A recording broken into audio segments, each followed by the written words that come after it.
Good morning my ছোট্ট ছোট্ট ভাই বোনেরা। তো আজকে আমরা সকালে মজার ছলে খেলার ছলে কিছু কিছু পড়াশোনার কৌশল শিখিয়ে নেব, যা তোমাদের অনেকই উপকার হবে। তো তোমরা সবাই সকালে উঠে বিরাশ করে নেবে, বিরাশ করে নিয়ে তারপরে ভিডিওটা দেখবে। বিরাশ না করলে দাঁতে পোকা হবে আর মিষ্টি কম খাবে। তো চলো আমরা ভিডিওটা শুরু করি।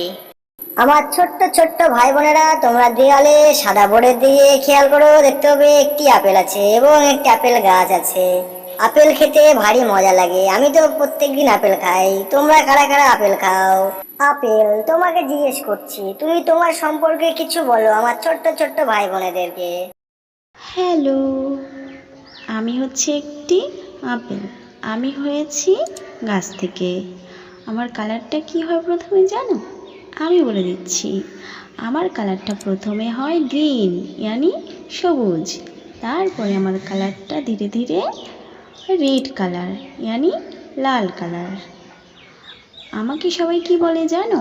আমাকে সবাই বলে A for Apple, A for Apple. তাহলে আমরা আপেলের কাছ থেকে শিখতে পারলাম এ ফর আপেল হয়। তো আপেল আমরা অনেকেই খেয়েছি, কিন্তু আপেল গাছ আমরা দেখিনি। তো আপেল গাছ কিরকম হয় দেখে নাও। তোমরা দেখতে পাচ্ছ এটি হলো আপেল গাছ এবং এখান থেকে আপেল সংগ্রহ করা হয়। তো আপেল গাছ দেখলে আপেলের গাছের ফুল কারা কারা দেখোনি? তো দেখার আগে ভিডিওটা আগে লাইক করে দাও, তার সাথে চ্যানেলটি সাবস্ক্রাইব করে নাও। তো চলো দেখে নি আপেল গাছের ফুল কিরকম হয়। তো ভাই বোনেরা দেখতে পাচ্ছ এটি হলো আপেলের ফুল এবং আপেলের ফুল সাদা রঙের হয়, দেখতেই পাচ্ছ। তো আজকের ভিডিও এটুকুই, দেখা হবে পরের ভিডিও। তোমরা কোনো দুষ্টুমি করবে না, পড়াশোনা করবে।